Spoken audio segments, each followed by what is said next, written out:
wanaagsan idil ahaantiinba akhyaarta hawada ay nagala socotay meel kasta oo aad joogtaan kusoo dhawaada barnaamijkii bandhiga oo si toos ah idinkaga imaanaya STN xarunta dhexe aan ku leenahay Nairobi waxaan idila socodsiinaya tusmadan anigoo Cabdulcasiis Barrow balse inta aan dooda barnaamijka iyo qodobka caawa aynu falanqeyn doono aanan u guda galin marka hore fariintii Ramadaanka iyadoo bisha barakaysan ee Ramadaan ay fooda inagu soo hayso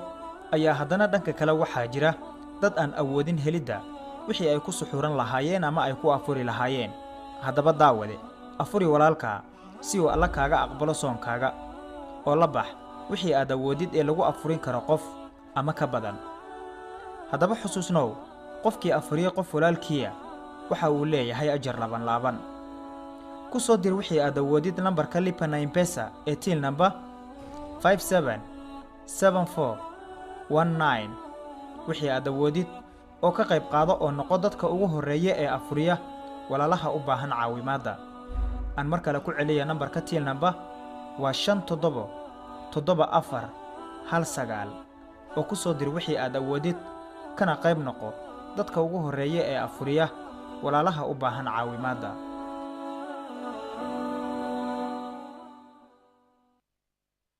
isku soo laabasho wanaagsan idil ahaantiinba akhyaarta inala socotay mar kale kusoo dhawaada barnaamijkii bandhiga oo aan caawa idila socodsiin doona anigoo Barrow waxaana guud ahaan kusoo qaadan doonaa marxaladaha kala duwan oo ay soo martay lacagta shilinka Soomaaliga Soomaaliya waxa ay burburtay dawladii dhexe awood lahayd sanadii 1990 kadib markii jabhadaha hubaysan ay rideen dawladii militariga ahayd oo hogaaminayay Jaale Maxamed Siyaad Barre tani waxay xilligaasi ka dambeeyay waxa qiimo dhac ballaaran uu ku dhacay lacagtii shilinka Soomaalida iyadoo maalinba ay heer soo joogtay isla markaana in kamida lacagtaasi isticmaalkeeda laga soo tagayay hadda waxa la joogaa qaybtii ugu dambeysay oo shilinka Soomaaliga laga isticmaalayo meelo kamida dalka waxaana kaliya la isticmaalaa lacagta 1000 shilin ee Soomaaliga ah iyadoo meelo kamida dalkana la sheegay inaan iminkaba laga isticmaalin lacagta shilin Soomaaliga taa bedelkeedana la isticmaalayo lacagta danabaysan ee lagu isugu dira dhinaca taleefanada iyadoo lacagtaasi qiimaheedana lagu jaangooyay dollarka Mareykanka tani waxay saameyn ku yeelatay Soomaali fara badan oo ku nool gudaha dalka gaar ahaan dadka danyarta ah oo dhaqaalahooda iyo ganacsigooda uu ku tiirsan yahay ganacsiyada yaryar ee laga isticmaalo gudaha dalka Soomaaliya arintani markii ay soo baxday kadib waxa bulshadu ay dareemeen culays dhinaca dhaqaalaha ah oo la xiriirta waliba qiimihii lacagta shilinka Soomaaliga waxaana qaarkood meelo kamida dalka ka dhacay fatahaado isla markaana waxa la waayay awoodii korontada iyo dabka intaba waxaana taleefano badan oo dadka lacag ay ku siteen ay noqdeen kuwa loo waayay bateriya lagu dabeeyo taasina waxa ay keentay in dad fara badan arintaasi saameyn ay ku yeelato maadaama lacagtii shilinka Soomaaliga aan la isticmaalin 29 bishii la soo dhaafay wasiirka wasaaradda maaliyadda Soomaaliya Cabdiraxmaan Ducaale Beyle ayaa waxa uu sheegay in Soomaaliya isku diyaarinayso inay soo saarto lacag ay daabacatay isla markaana dunida ay ka aqbashay tani waxay mar kale noqonaysaa guul bidhaamaysa laakiin waxa loo baahan yahay siyaasad fadhisa iyo siyaasad gal fadhisa oo dawladda Soomaaliya ay ku wajahdo sidii lacagtaasi loo soo saari lahaa isla markaana qiimaheeda ay u noqon lahayd mid jaadgoon guud ahaan barnaamijka ayaan ku falanqeyn doonaa balse inta aan dooda u iman marka hore aynu wada daawano wasiir Beyle iyo waliba arrimaha dhaqaalaha gaar ahaan lacagta waxyaabaha uu ka soo hadal qaaday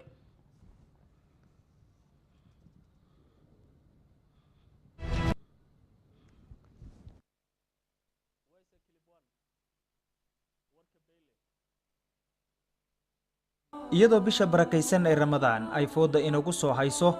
ayaa haddana dhanka kale waxaa jira dad aan awoodin helida wixii ay ku suxuran lahaayeen ama ay ku afuri lahaayeen haddaba daawade afuri walaalka si uu alla kaaga aqbalo soonkaaga oo la bax wixii aad awoodid ee lagu afurin karo qof ama ka badan haddaba xusuusnow qofkii afuriye qof walaalkiya waxa uu leeyahay ajar laaban ku soo dir wixii aad awoodid lambarka Lipa na M-Pesa ee till number 577419 wixii aad awoodid oo ka qayb qaado oo noqo dadka ugu horeeya ee afuriya walaalaha u baahan caawimaada bishan markaa waxay ahayd lafa gurka arintaasi iyo istultaaga item walba mid walba istultaagiisa ayay bishan ahayd bishan 13keedii ilaa 23 waa 10 maalmood ayaa waxaan joognay Washington DC annagoo dad badan oo dhinacyo badan ka socda xafiiska prime ministerka xafiiska madaxweynaha central banka wasaaradda maaliyadda 13 ilaa 18 waxaan anagu xil weyn iska saaray inaan cid walba gooni ula kulano Americanka la kulano Europeanska wadan ula kulano xaqiiqadu markaa waxay tahay waxa weeye inay adduunyadu isku wada raacsan tahay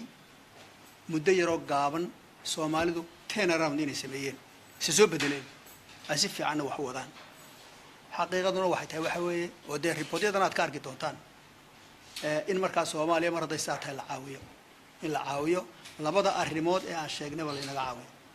in la cagaal inoo furo in imtixaankii ugu dambeeyayna 12 bilood aan qaadano sanadka soo socdana aan ka baxna jaamacadda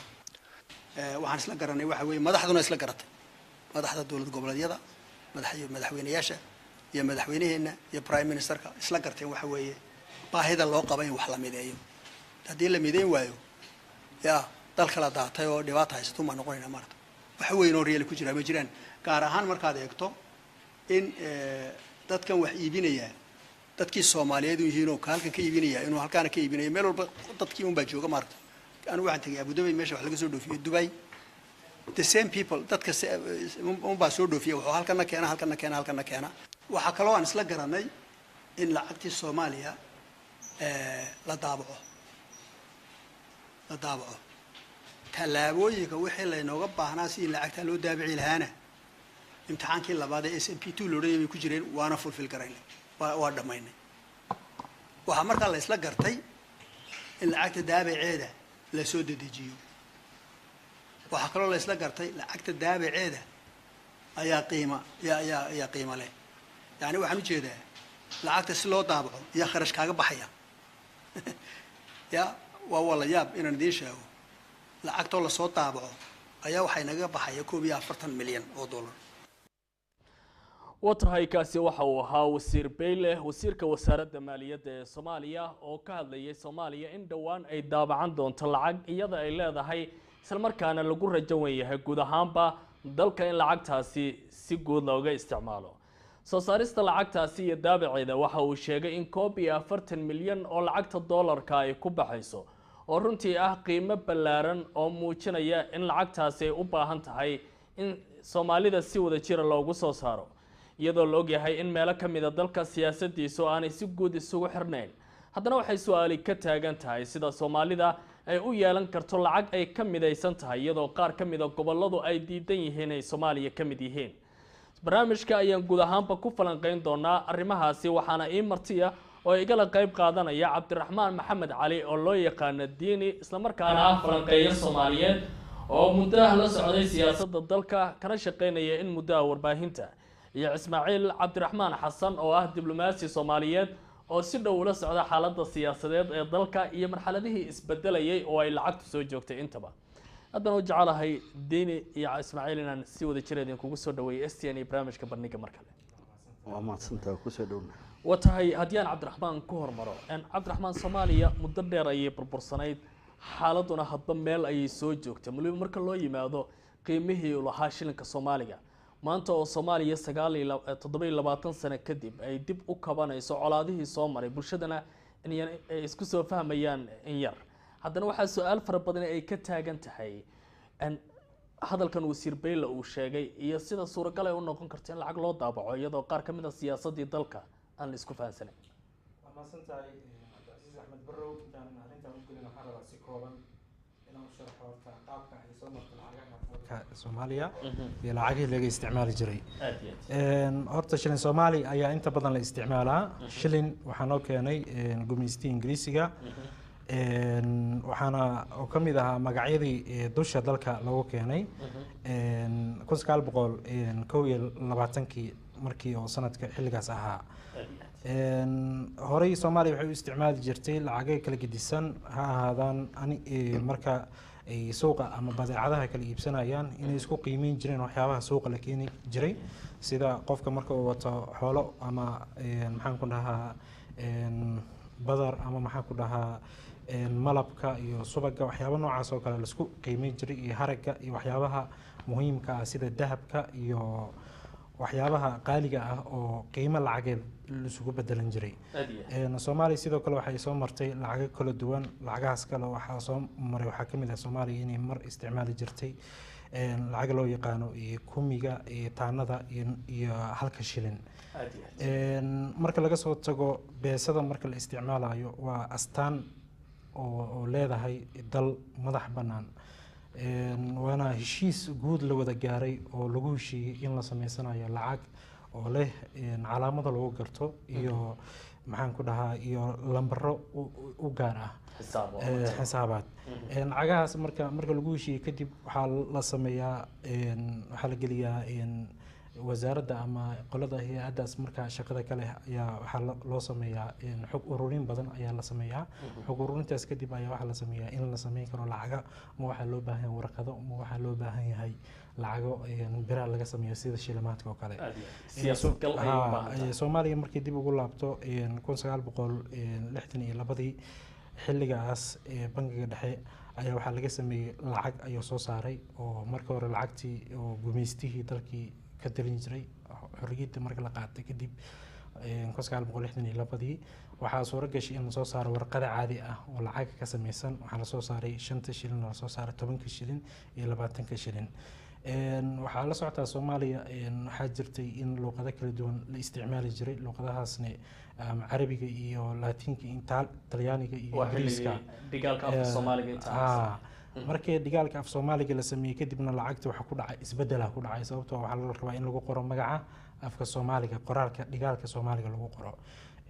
waxa marka la daabacay lacagtii hore loo daabacay dib loo soo daabacay iyadoo digaalkii laga bedelayo xilligaasna wuxuu ku beegnay 1975 ilaa 1979 sidoo kale Soomaaliya waxay mar kale soo daabactay lacag 1983 waxa la daabacay 50 shilin oo xaashi ah isku dhigan xilligaasna aad ay u qiimo badneen waana ogtahay Soomaaliya xilligaas waxay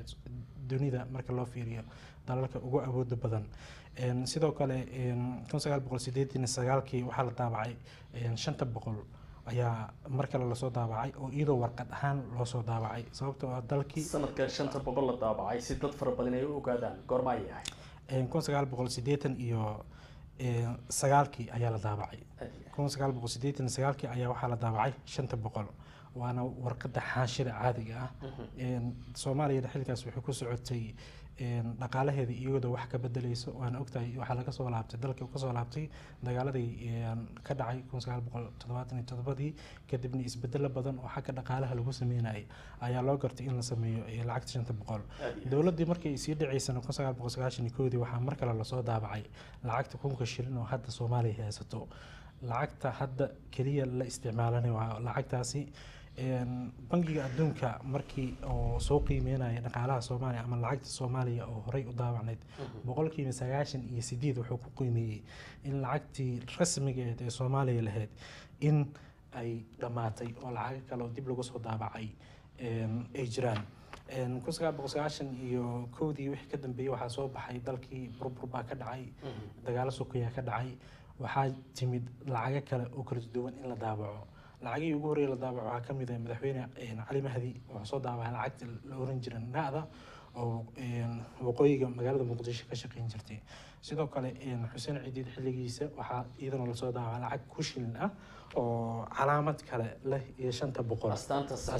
saxiixa ayaa wax yar laga bedela bakoorad iyo waxyaabo noocaas oo kale lahayd sidoo kale lacagaha dalka 1000 shilin la soo daabaco waxaa ka mid ahaa xilligii Cabdullaahi Yuusuf madaxweyne ka ahaa Puntland oo kale xilligaasna waxaa jirta lacag laga soo daabacay oo magaciisa Soomaalida qaarkood ay u yaqaaneen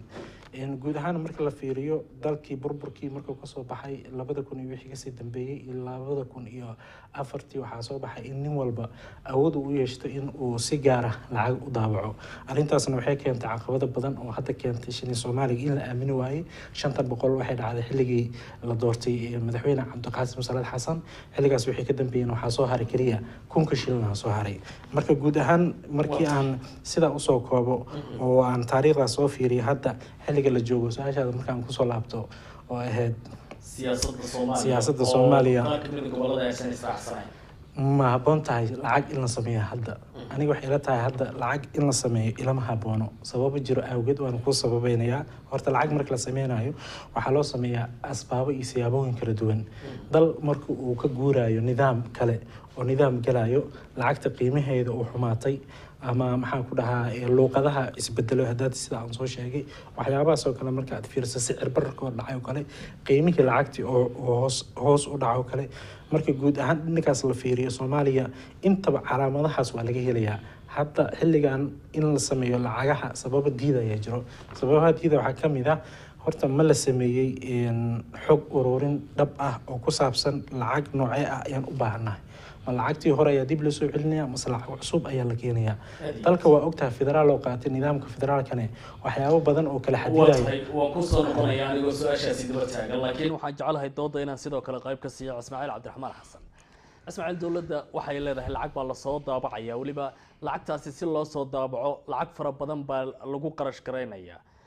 wadna la socotaa qaar ka mid ah gobolada dalka sida Somaliland oo kale siyaasadda dowladda dhexe ee Soomaaliya ee fadhigeedu Muqdisho yahay kuma qanacsana waxay leeyihiin dalka madax bannaan Soomaaliya ayaa nahay lacag inoo gooniyo shilinka Somaliland la yiraahdo waynu isticmaalnaa marka wasiirka wasaaradda maaliyadda hadalkan uu ka dhawaajiyay in Soomaaliya lacag ay daabacanayso misleedahay xilligeedii waa la joogaa bismillaahir rahmaanir rahiim marka ugu horeysa waxaan salaamayaa idaacadda iyo stuudiyaha dadka ugula siman saaxiibkayga diini iyo barow haddaan usoo laabto mawduuca lacag horta in la sameeyo waa muhiim baahideedu way jirtaa baahida lacag in lasoo daabaco 100% baahi ah ayaa jirto sababta wadanka waxaa loogu dhaqmaa waa EFC ama SAD ama wax la mid ah dowladda iyadoo arkaysa baahidaasi kana duuleysa baahida loo qabo lacagta shilinka Soomaaliga ah waxay xoogga saartay in 100% ay awoodeeda ama dowladdan iyo dowladihii ka horeeyay awoodooda waxay saareen bal shilinkii Soomaaliga dib sidii loogu heli lahaa alxamdulillah marxalado badan bay soo martay maalinba albaab baa la soo garaacay maalinba albaab kale la soo garaacay maanta waxay taagan tahay lacagtii in la daabaco lacagta waa la daabacayaa oo sida hadda wasiirku uu sheegay qarash fara badan baa lagu bixinayaa waa la daabacayaa laakiin caqabadaha taagan dowladda mar walba meel walba way ka haystaan hadda misaal ahaan markaan ka soo qabto shilinka Soomaaliga wuxuu u kala baxaa dhowr meelood kambaniyo waxaa jiro oo shilin Soomaaliga booskii bangiga dhexe bedelay sida EFC Plus la dhaho SAD iyo bangiyada kale oo caadiga ah iyo ganacsatadii oo u arka dantoodaba shilinka doolarka ah in ay wax ku gataan isla markaasna ay si dhoofsadaan wax ku soo qaataan taasna dal kuma socon karo kumana si burburay marka haddii shaqadii la joojiyo oo la dhaho shilinka Soomaaliga hadda la isku waafaqsano hal iska badaayo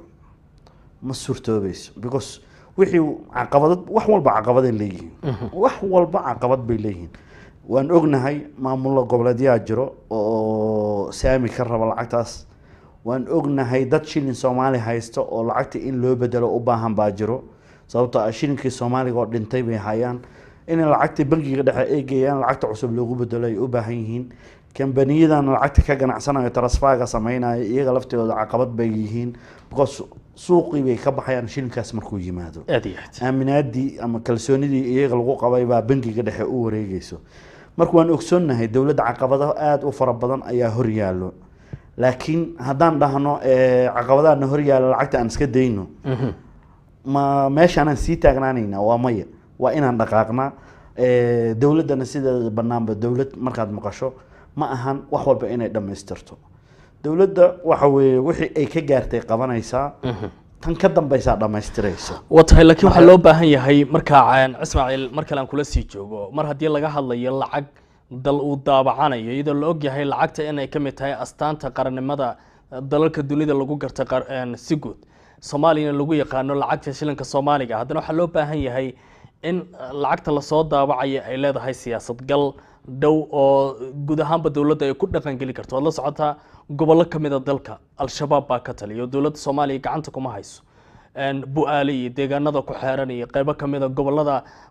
bartamaha soomaaliya ku yaala sida hiiraan qaybo ka tirsan iyo al-shabaab baa maamula somalilan gooni bay u taagan tahay haddiiba ay soomaaliya qarash geliso wasaaradda maaliyadda iyo dowladda soomaaliya hadda joogtaba in lacagtaasi lasoo daabaco raje intee la-ag baa laga qabaa in dalku ay kasii shaqayso iyadoo la ogyahay caqabadahaas inay jiraan waxaan dareemayaa rajo badan ayaa laga qabaa rajada badan oo laga qabo waxa weeye wax walba bilow bay rabaan dowladda soomaaliya markii ay hadda bilaabanayso waxay kasoo bilaabatay carto sida hadda aan u ognaa burburkii maxamed saad wixii ka dambeeyey cabdiqaasim salaad baa lagu soo bilaabay wuxuu yimaaday muqdisho waxbuu dhaqaajiyey cabdullaahi baa ka dambeeyey waxbuu sii dhaqaajiyey jawhar ha tago baydhabo ha kasoo wareegto muqdisho ha yimaado state house villa soomaaliya ha keena baasha shariif ha kasii qabto xasan ha kusii wareejiyo kumeel gaarka ha laga saaro xasan wuxuu kusoo wareejiyey maxamed cabdullaahi farmaajo dowladda marba heer bay soo martay jiilka soomaaligana waxaan aada u rajaynayaa tan hadda lasoo daabacayo waxaan aada u rajaynayaa maalinba albaab bay istaagi doontaa laakiin aakhirka ugu dambeeya way guuleysanaysaa wax walbana haddaa la bilaabo waa lagu guuleysanaya hadafka ugu horeeya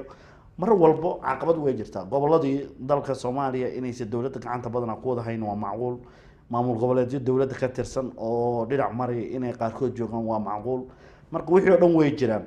laakiin loo joojin maayo dowladdu way soconaysaa lacagtina waa lasoo daabacayaa caqabad kasta ha ka hor timaado aakhirku maanta maalinaan ahayna waxaan ka sheekay doonaa lacagtaan oo meel walba ka wada shaqeynaysa waa tahay diini waad ujeedaa dooda saaxiibka ismaaciil oo meesha keenaya ah dowladda marba haddii maalinba ay kabasho soo joogtay oo meelba lasoo maray maantana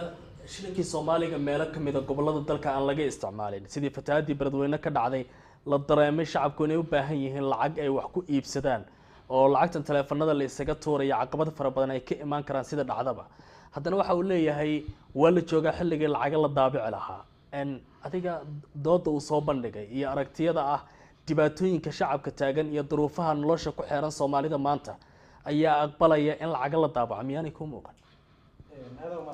ismaaciil oo mahad celinayaa horta qorshahan lacag in loo sameeyo dowladda soomaaliya ama dib lacag loo soo cusbooniyo lasoo daabaco wuxuu socday muddo 8 sano 18 janaayo 2010 golaha wasiirada xilligaas ra-iisul wasaaraha dalka waxaa ka ahaa cumar cabdirashiid madaxweynaha dalka waxaa ka ahaa sheekh shariif waxaa la ansixiyey oo golaha wasiirada ay ansixiyeen in dalka loo yeelo lacag ama loo soo daabaco lacag in lasoo daabaco horta laiskuma diidana laakiin qaabka iyo wadada loo marayo habka loo soo daabacayo ayaa su-aalo ka taagan tahay su-aalooyinkaasna waxyaabaha ku xiran oo imaanaya waxaa kamid ah kow horta dhaqaalihii lagu soo daabici lahaa lacagtaasi dowladda ama soomaaliya ma heli kartaa lacagta marka lasoo daabaco qaab noocee ah ayaa loo wajahayaa ama loo qeybinayaa lacagtaasi tayada iyo tirada ay yeelanayso qaab noocee ah ayay noqon kartaasi lacagtaasi ma ka hirgeli kartaa guud ahaan dalka lacagta hadda taale ee soomaaliya la isticmaalo ee kunka shilin ugu weyn yahay sidee baa laga yeelayaa qaabka hadhowbta lacagta marka la keeno dadka in laga qabto oo loo bedelo lacagta saami ama qiime intee ah ayaa loo yeelayaa su-aalahaas oo kale marka ay taagan yihiin waxaa adkaanayo in hadda lagu degdego in lacag lasoo daabaco ani waxaan arkaa haddii hadda lacag lasoo daabaco sida hadda aan xogta ku hayo waxaa la dhahaa waxaa la keenayaa lacag ka kooban 1 shilin 5 kun 20 kun iyo 50 kun oo shilin soomaali ah isku dhegan horta waxyaabaha kale oo imaan kara waxaa kamid horta anaga shilin soomaaliga horta ma sii qaadan kartaa shilinka soomaaliga magacaas horta ma yaha mid oo hore usii soconayo iyo in kale waa dood kale markaan dib usoo fiiriyo markaan aniga u baahanahay cada yar tusaale nolosha meesha uga hooseyso waxyaabaha daruuriga qof walba u ah ayaan kasoo qaadanaynaa markaan aniga iibsanayo waxaa laga yaabaa 500 oo shilin soomaali qiime ahaan inaan ku heli karo 1 shilin markaan bixiyo waxaan helayaa 2 caday marka lacagta jajab haddaan la helin oo aan la sameynin oo nolosha bayska loogu dhisin waxaa imaanayo sicir barra imaanayo sicir barra markuu yimaadana waxaa adkaanaya dadka awoodooda inay wax ku iibsadaan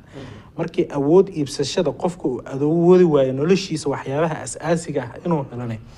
waxaa imaanaysa macluul markay macluul u imaadana dadkaas dhibaatada ku dhici karto waa qiyaasi kartaa anigu waxaan wax yar aan ku dhamaystiro anigu waxaan qabaa inta aanan howlashaas oo dhan la sameynin in horta la sameeyo xog baaris ah oo dhammaystiran cilmi baaris guud laga soo sameeyo Soomaaliya oo dhan horta inta tirada hadda lacagta anaga noo taalo in la ogaado lacagaha kale ee la sameeyay ee faalsada ah oo aad ogtahay IMF-ta 98% liir lacagta Soomaaliya hore in la haysan jiray inay baaba'day waa 2% soo haray inta kale waa lacago oo shakhsiyaad sameeyay waa tawaano iman doona dood noocaas ah laakiin inkastoo aanay jirin si rasmi ah u ogaan karno warbaahin ahaan arrinta ku aadan lacagta la daabacayo qiimaha ay yeelanayso iyo nambarada la qaadan doono laakiin markaan u imaano si ku dhacna ma ahan taas marka koowaad lacagta horta dawlad marka ay shaqaynayso waxay leedahay hadaf iyo budget ay leedahay iyo barnaamij u go'an qobar ay leedahay wasaaradda maaliyadda iskama shaqayso waa hay-addii lacagta loo xil saaray Soomaaliya in ay canshuurihii aruuriso in ay mushaaraadka bixiso wixii waaxdii lacagta oo dhan waa wasaaradda maaliyadda marka wasaaradda maaliyadda waxa ay programkeedu u yahay waxaas oo dhan in ay ururiso waa kan hadda wasiirka uu leeyahay marka caqabadaha ama barnaamijyo badan nala soo hordhigo dhan waan soo xirnay waan soo dhamaystirnay dabcan waxna waa sir waxna shacabka in la ogeysiiyo ayaa loo baahan yahay lacag in la soo daabacayo shacabka waa la ogeysiinaya laakiin hadafka iyo barnaamijka lacagtaasi uu ku baxayo iyo sida uu dhaqan galayso dawladda dhexe ayaa leh waana u sir laakiin waxa la soo daabacayo baahideedu laakiin Ismaaciil qiimaha marka laga hadlayo way u muuqan karaysaa qof kasta oo Soomaali ah marka qofka uu ka dhaqaale badan yahay ka hanti badan yahay ka kheyraad badan yahay waxa muuqanaysa qiimaha lacagtiisu ay yeelan karto sida dadyooga dunida ay uga xirayaan laakiin Soomaaliya markaan u imaano waa dal burbursanaa inta badan loo gahay dawladda in kaalmooyin uga imaanay dibadda ay ku taagnayd dhaqaale fara badan iyo saacidaad fara badan la siinay laakiin haddii la yiraahdo dawladda taageerada noocaasi ahayd ku dhisnayd baa iyada lacag yeelanaysa su'aal fara badan ayaa ka imaanaysa waqtiga wadamo dhisnaaba maanta lacagtooda dhibaatooyin ay ka taagan Zimbabwe oo kale waa wadan aan burburin balse dhibaatooyin ay cunaqabateen la kulmay lacagtiisa loo yahay inaan maanta la qaadan wadamada aan ugu xiran oo Tanzania iyo Uganda ay kamid yihiin wala dareemi karaa lacagooda meesha ay joogaan Soomaaliya waxay soo kordhinaysaa Masar Barrow dawladda Soomaaliya markii madaxtooyada Soomaaliya ay degaysay shabaab waxay u jirtay meel ay xabadda aakaha ama bistoolada markay soo rido xabadda ay ka gaaraysay State House ama villa Soomaaliya xarunta madaxtooyada taa waa dagaal ummad nolosha dhaqaalaha iyo dagaalku way isla socdaan maantana Bu'aale Isaako iyo waxaad ka sheekaynaysaa iyo almost meel 500 kilometer wadanka u jiro wax walba oo la bilaabo caqabad bay leeyihiin wax walba oo la bilaabana culays bay leeyihiin aniga marka waxaan leeyahay hala sabro yaan degdegin wax walba wasaaradda maaliyadda oo aan ku kalsoonahay ayaa shaqaynayso dawlad shaqaynayso oo aan ku kalsoonahay jirto dawladdaas aan ku wada kalsoonahay oo aan u dhiibanay 4 sano afarteeda sano waxbana ayaa la mucaaradin waxbana ayaa laga hor imaanin waxbana ayaa lagu degdegin wax walba waqti bay leeyihiin way dhamaanayaan nimankan lacag baan soo sameynayna bay dhaheen wasaaradda maaliyadda budgetkeeda way qortay way xisaabtantay iskama aysa soo sameyn qabiirra ay meel fadhiisay condition ayaa lagu xiray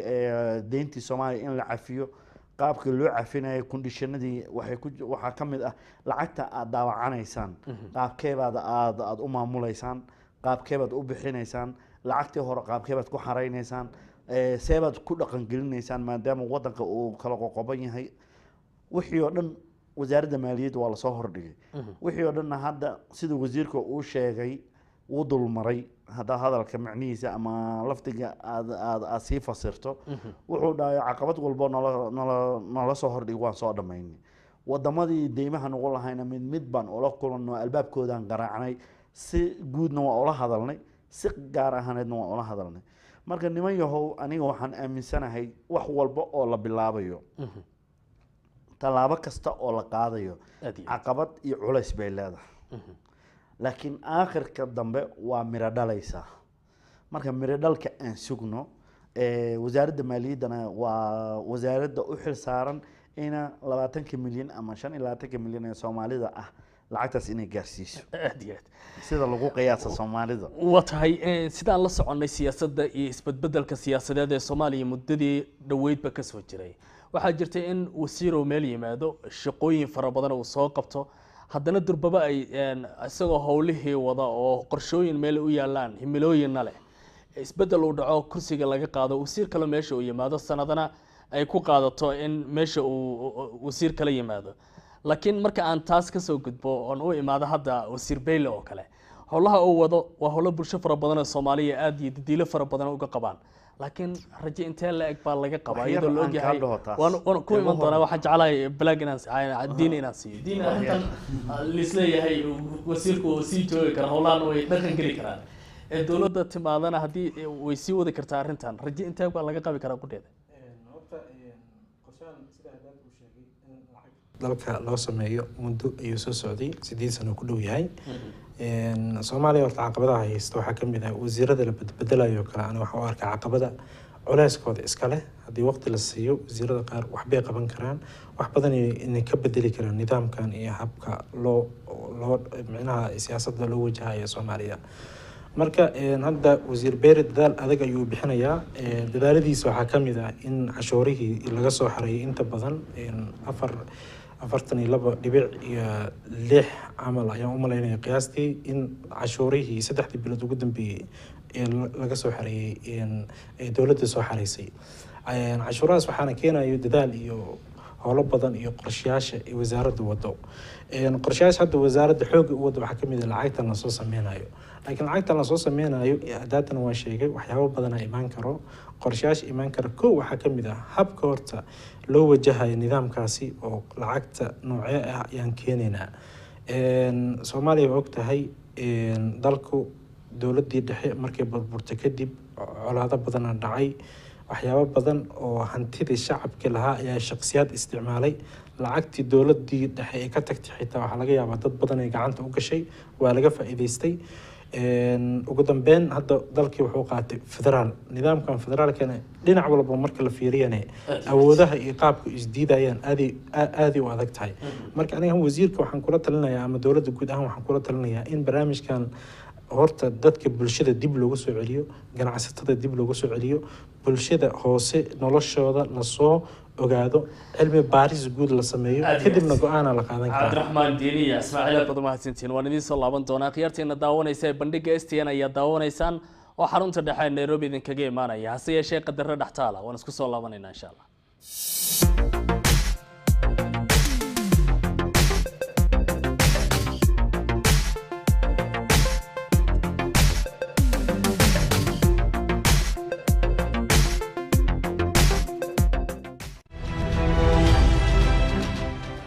bulshay ma ogtiin mas'ala socotiin in sharikadda Xanaan Fashion soo uga barateen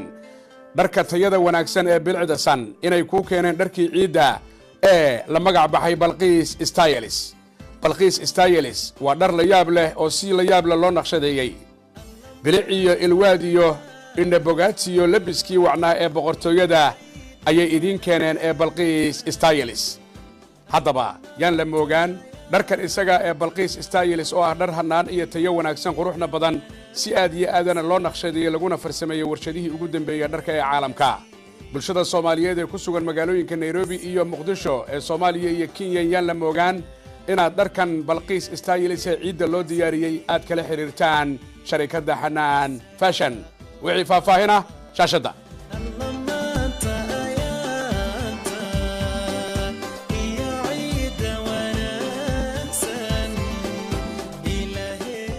cudurka dabaysha waa mid si weyn la isugu gudbiyo oo carruurta ay da'dooda ka yar tahay 5 sano ku sababi karo naafannimo iyo dhimasho waddanka waxa uu halis sarraysa ugu jiraa inuu ku faafo cudurkan maadaama dhowaan la xaqiijiyey in firuusiga dabaysha laga dhexelay hannaanka bullaacadaha ee ismaamulka Nairobi laga bilaabo Arbacada oo ay taariikhdu ku beegan tahay 9 bishan shanaad ee May ilaa iyo 13 oo Axad ah wasaaradda caafimaadka waxay samayn doontaa olole howlgalle degdeg ah oo ka dhan ah cudurka dabaysha kaasi oo laga fulinaya guriba guriga xiga dhammaan deegaanada Nairobi waxaana si lacag la'aan ah loogu bartilmaameedsanayaa carruurta ka yar 5 sano qofkii aanan fursad u helin tallaalka laga fulinayo guryaha waxaa lagula talinayaa inuu tago xarunta caafimaad ee dawladda ee ugu dhow halkaasi oo uu canugiisa tallaalka ka qaadan karo cudurka dabaysha waa mid curyaannimo keena loo dhinto oo aanan daawo lahayn waxaana looga hortegi karaa oo keliya tallaalo badan dhibic kasta oo canuga la siiya waxay sii xoojinaysaa badqabkiisa daawada tallaalka ee dabaysha iyo kuwa kaleba waa la tijaabiyey waxtar ay leeyihiin dhibaatana lagalama kulmo waxaa laga codsanayaa inaad xarunta caafimaad ee kugu dhow aad ku wargeliso canug kasta oo ay da'diisa ka hoosayso 15 sano oo ka liita dhanka gacmaha iyo lugaha ama labaduba taageer dadaalada waddanka looga ciribtirayo cudurka dabaysha fariintan waxaa idiin soo gudbisay wasaaradda caafimaadka oo kaashanaysa hay-adaha UNICEF WHO iyo kuwo kale oo ay wada shaqayn ka dhaxaysa hadda tallaal oo badbaadi canugaaga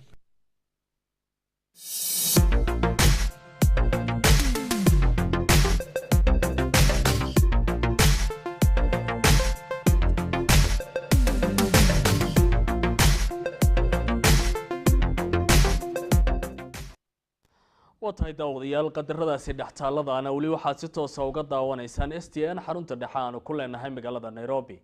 waxaana si guud u falanqeynaynaa barnaamijka bandhiga oo caawa aanu dood ka qabanayno arrinta la xiriirta Soomaaliya oo sheegtay inay dib u soo daabacanayso lacag isla markaana bulshada arrintaasi ay si weyn iminka indhaha ugu hayaan barnaamijka waxa ay la falanqeynayo stuudiyaha ay gula sugan Cabdiraxmaan Maxamed Cali oo loo yaqaan Diini isla markaana ah falanqeeyo Soomaaliyeed oo warbaahinta ka shaqeynaya in muddo ah iyo Ismaaciil Cabdiraxmaan Xasan oo isaga ah diblomaasi Soomaaliyeed oo stuudiyaha ay gula sugayaan Ismaaciil hadii aan dood marka loo soo laabto ninkan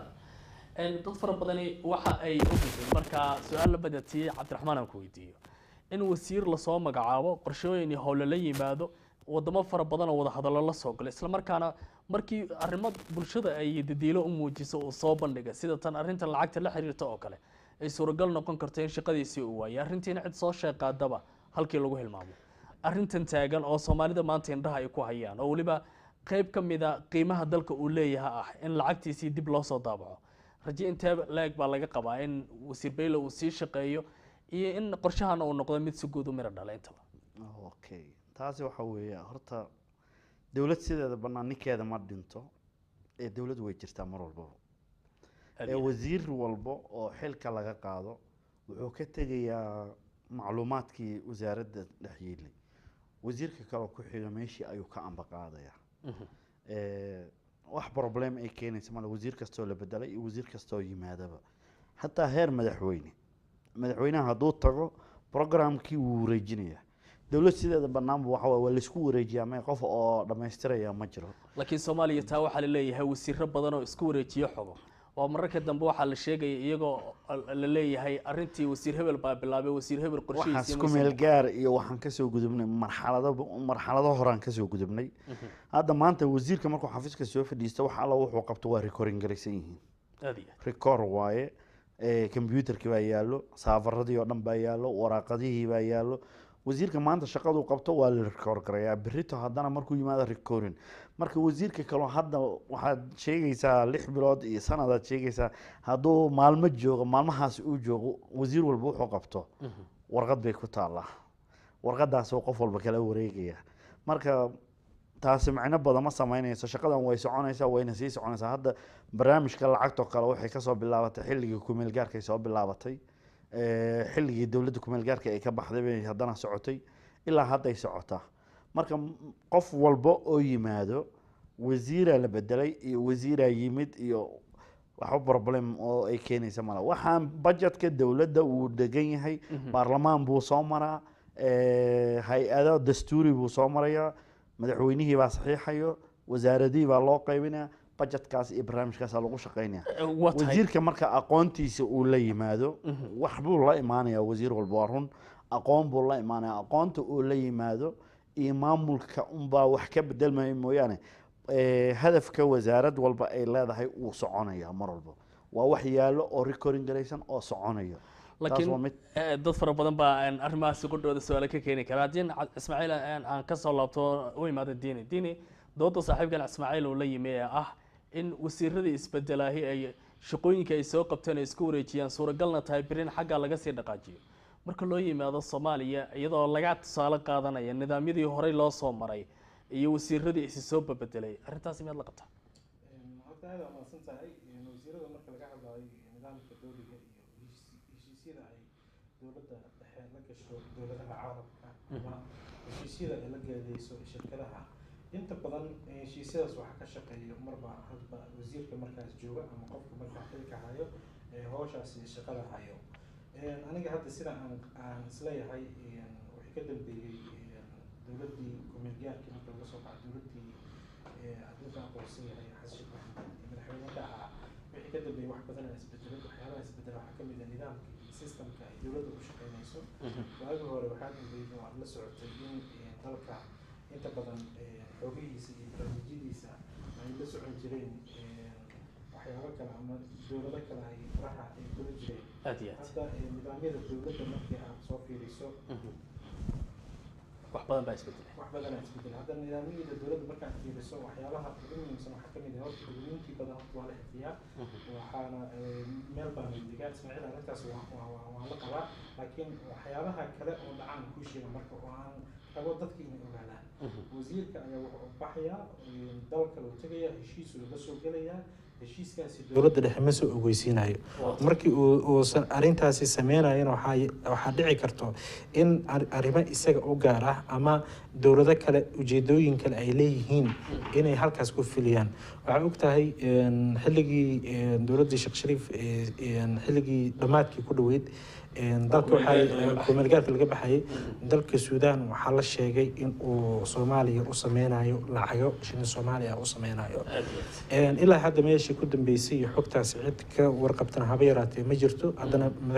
wasiirka maaliyadda mudane Bailey oo runtii nin wax fahansan wax yaqaano cilmiga hadda oo ku shaqeynaya wasaaradda oo hadda madaxda ka yahay aqoonteeda u leh markii uu safarada dibadda tagay Mareykanka oo kale waxyaabaha loo fasax waxaa ka mid ahayd in hay'adda lacagta adduunka iyo IMF-ta iyo World Bank-ga in uu ogolaansho macnaha ka helayo laakiin weli aanan loo saxiixin sababta arrintaas keenaysana wuxuu yiri haddii lacag la sameynayo waxaa jiro adduunyada dad gaar ah ayaa ka fariisto oo qaramada midoobay ka mid ah inta kale hadda aan soo sheegay bangiga adduunka iyo hay'adda lacagta adduunka